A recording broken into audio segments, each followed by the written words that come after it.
মা, আজকে আমার হাতের রান্না সবার খুব পছন্দ হয়েছে, সবাই চেটে পুটে খেয়েছে। সবাই ভাবছে যে আমি হয়তো খুব ভালো রান্না করতে পারি, কিন্তু কেউ তো এটা জানে না যে আমি সব রান্না তোমার কাছে শিখেছি। তুই তো আজকে ফাটিয়ে দিয়েছিস দেখি, শুধু আমি তোর হাতের রান্না খেতে পারলাম না। আরে বাবা, তুই চিন্তা করছিস কেন? আমি তোকেও করে খাওয়াবো। সত্যি? হ্যাঁ, সত্যি সত্যি সত্যি, তিন সত্যি। ভাই বোনে কি গপ্প হচ্ছে? এই দেখ কুসুম, তুই বললি মশলাপাতি শেষ হয়ে গেছে, হলুদ নিয়ে এসেছি 2 প্যাকেট, রেখে দে। বাবা, আজকে আমি গাঙ্গুলি পরিবারের বিশেষ অতিথিদের জন্য রান্না করেছিলাম, তারা খুব প্রশংসা করেছে। আর ঘন্টু, এই যে ঘন্টুর পা কেটে গেছিল, তাই আমি হলুদ লাগিয়ে দিয়েছি। কিন্তু ঘরে তো হলুদ ছিল না, এই তো আমি হলুদ নিয়ে আসলাম। তাহলে হলুদ পেলি কোত্থেকে? আমি দেবীমার বাংলোতে গেছিলাম। তুই বাংলোর ভেতরে ঢুকেছিলি? এই রে, বাবাকে বলে ঠিক হলো না। এই কুসুম, তুই তো আমাকে কথা দিয়েছিলি তুই লক্ষণ রেখা পেরোবি না, তাহলে? বাবা, আমি ইচ্ছে করে, আসলে ঘন্টু।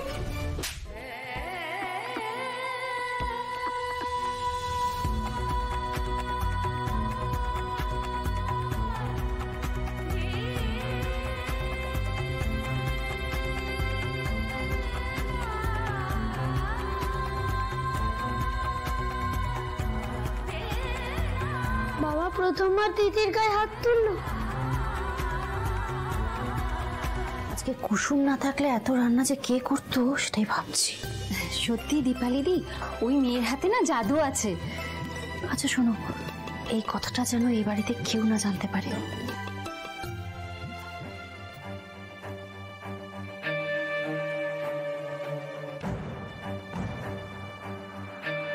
ম্যাডাম, আপনি কি দেখছেন এভাবে? দেখছি যে তোমার রাতের রান্না একদিনে পাল্টে গেল কি করে। হাতে কি জাদু টাদু করেছো নাকি দীপালি? দেখি তো। হ্যাঁ হ্যাঁ, তোমার হাতের রান্না তো এত বছর ধরে খাচ্ছি, স্বাদটা তো আমি চিনি।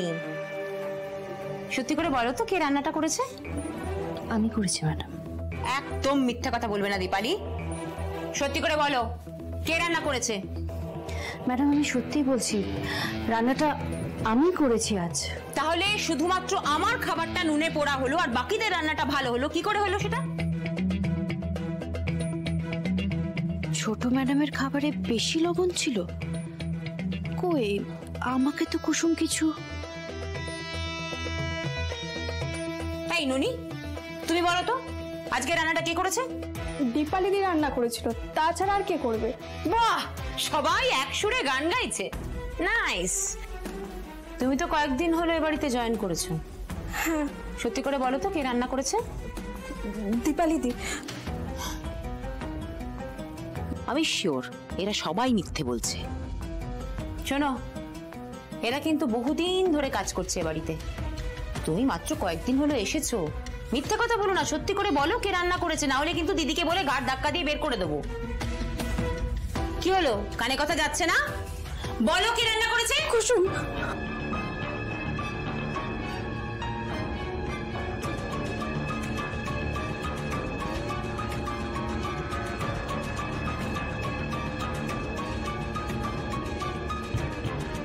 দিদির কথা অমান্য করে কুসুম এই বাড়িতে ঢুকে পড়েছে।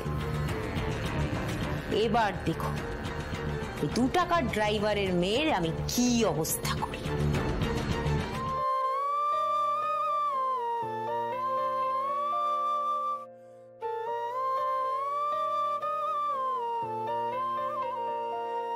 তার স্বপ্ন স্বপ্ন চোখে রূপ কথা নেমে আসে, সন্ধে তারার মতো একা জলে আকাশে।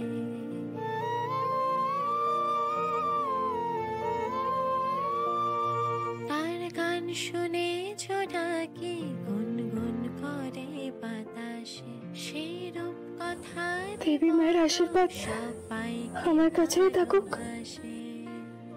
মেঘ সরিয়ে রোদ উঠাবে সে, সবারই মনে ফুল ফোটাবে সে।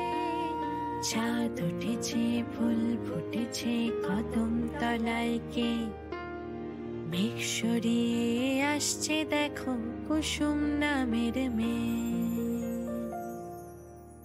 মায়ের কানের দুল, এই দেখ তো ঘন্টু কেমন লাগছে দেখতে। এটাই হলো আমার মায়ের শেষ স্মৃতি। কুসুম নামের মেয়ে, সে কুসুম নামের মেয়ে, কুসুম নামের মেয়ে, সে কুসুম নামের মেয়ে, কুসুম নামের মেয়ে, সে কুসুম নামের মেয়ে।